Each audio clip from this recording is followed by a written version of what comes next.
Online की दुनिया भी बेहद अजीब होता है। जिसे हम देखते हैं वर्चुअल में कोई मायने नहीं रखता, वो वैसा ही हो।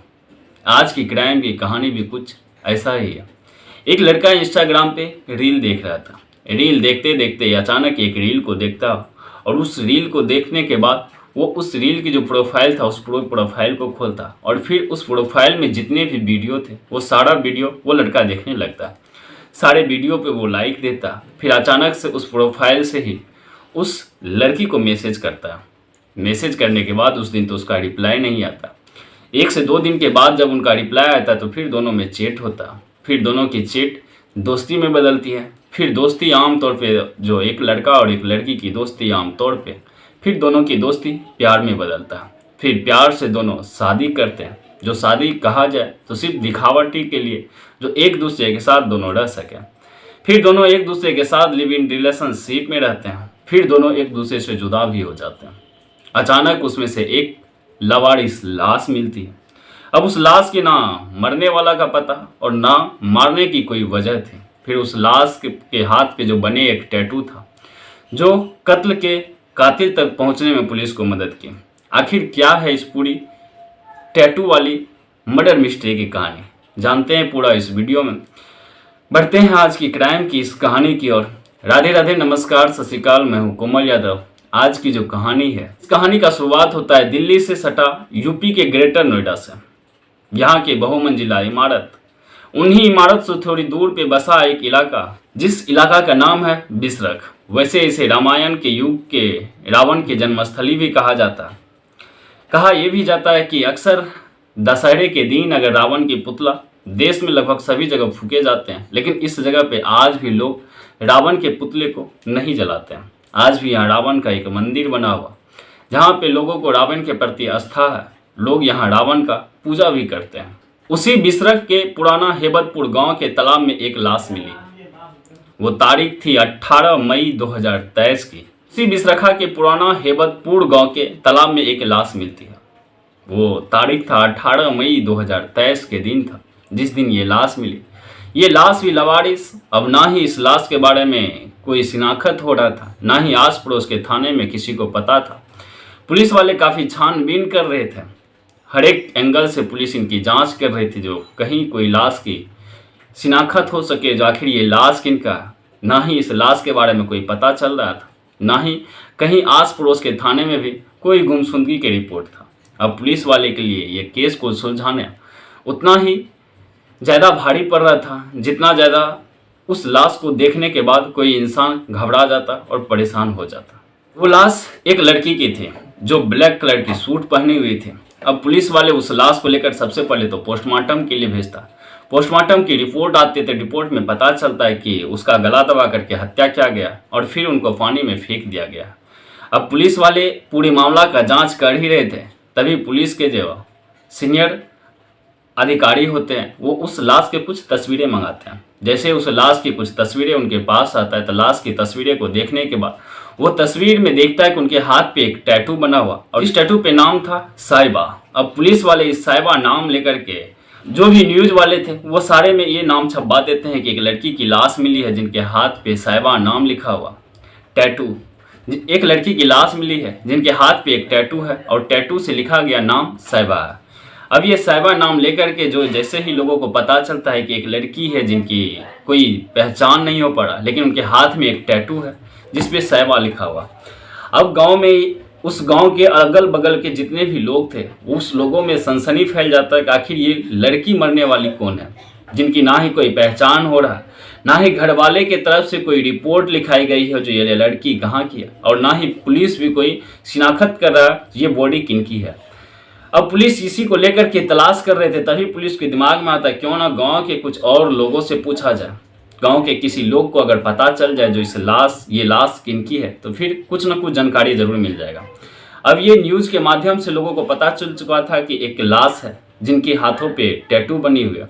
तो वहीं से एक दुकानदार निकल के आता है और वो थाना जाता है और थाना जाने के बाद पुलिस अधिकारी से मिलता है और अधिकारी से मिलने के बाद पुलिस वाले को बताते हैं कि साहब, मैं इस हाथ पे बने टैटू वाली लड़की को जानता हूँ। अक्सर वो मेरे दुकान पे सामान लेने आते थे। कहीं हो सकता है कि कहीं वही लड़की ना हो। अगर आप अगर कहीं उसके घर पे जाकर पूछताछ करेंगे जहां वो रह रहे थे तो शायद वहां से कुछ आपको जानकारी मिल सके, क्योंकि मैंने उसे लगभग 3-4 दिन से उसे नहीं देख रहा। अक्सर अगर वो वहां रहती तो वो मेरे दुकान पे जरूर आती और सामान खरीद के लेके जाती। उनके हाथ पे ये टैटू बनी हुई थी, लेकिन उस लड़की का नाम साइबा नहीं बल्कि जानवी है। अब पुलिस वाले जैसे ही उस दुकानदार का ये बात को सुनता है तो पुलिस को लगता है कि हो सकता है इस कत्ल के पीछे कोई ना कोई वजह की सुराग यहीं से मिल सके।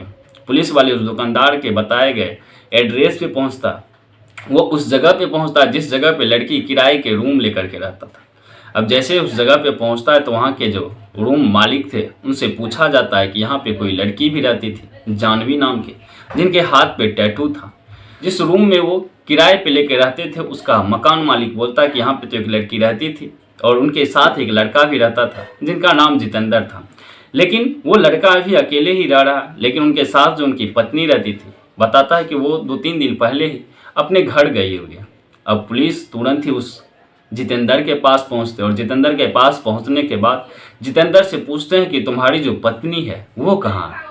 अब जितेंद्र बोलता है कि साहब वो तो 2-3 दिन पहले यहाँ से घर गए हुए और उनके बाद ना ही हम दोनों में कोई बात हुआ है जो वो घर पहुँचा है कि नहीं पहुँचा है, और उनके मोबाइल पे भी कोई फ़ोन नहीं लग रहा है जिनसे उनसे कोई बात हो सके।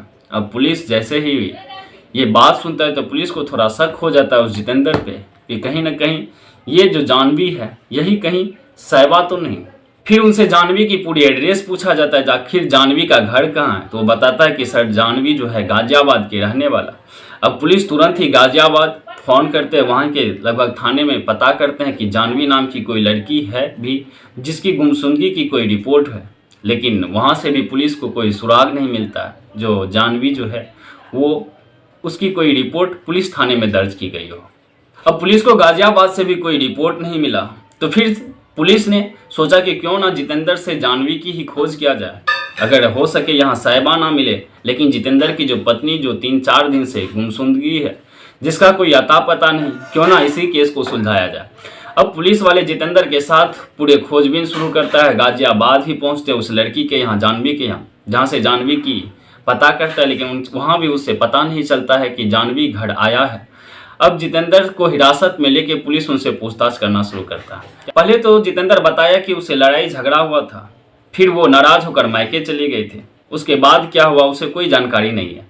फिर पुलिस ने उसे टैटू दिखाया जिस पर साइबा लिखा हुआ था। ये देखते ही जितेंद्र ने उसे पहचान लिया और रोने लगा और कहने लगा कि वो घर से तो बिल्कुल सही सलामत निकली थी, लेकिन ये कैसे हुआ पता नहीं। अब पुलिस तो इसकी तलाश में था कि कहीं ना कहीं इससे इसकी टैटू दिखा करके हो सके कि कहीं साइबा ही जानवी ना हो।